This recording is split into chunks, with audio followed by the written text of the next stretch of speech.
حدیث کے بارے میں تو اللہ نے قسمیں کھا کے کہا ہے وَالنَّجْمِ اِذَا ہوا، مجھے قسم ہے ستارے کی، مَا يَنْطِقُ عَنِ الْهَوَىٰ إِنْ هُوَ إِلَّا وَحْيٌ يُوحَىٰ، مجھے ستارے کی قسم ہے، بڑے بڑے ستاروں کی قسم کھا کے کہا مَا يَنْطِقُ عَنِ الْهَوَىٰ إِنْ هُوَ إِلَّا وَحْيٌ يُوحَىٰ، یہ میرا پیغمبر اپنی مرضی سے بات نہیں کرتا، یہ اللہ کی وحی سے بات کرتا ہے۔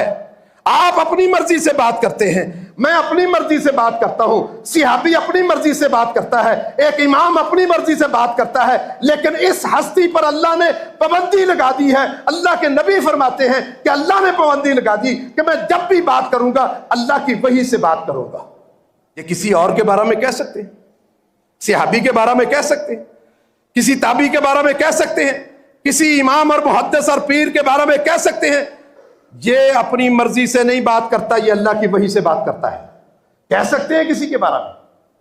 اس لیے ہم کہتے ہیں جس طرح آپ کی ذات سب پہ بھاری ہے، اسی طرح آپ کی بات بھی سب پہ بھاری ہے۔ مَن یُطِعِ الرَّسُولَ فَقَدْ اطاع اللہ، وہ اللہ ہے، یہ محمد ہے، وہ دینے والا ہے، یہ لینے والا ہے، وہ عطا کرنے والا ہے، یہ مانگنے والا ہے۔ ذاتیں دونوں کی الگ الگ ہیں، وہ اللہ ہے، یہ محمد ہے، وہ خالق ہے، یہ مخلوق ہے،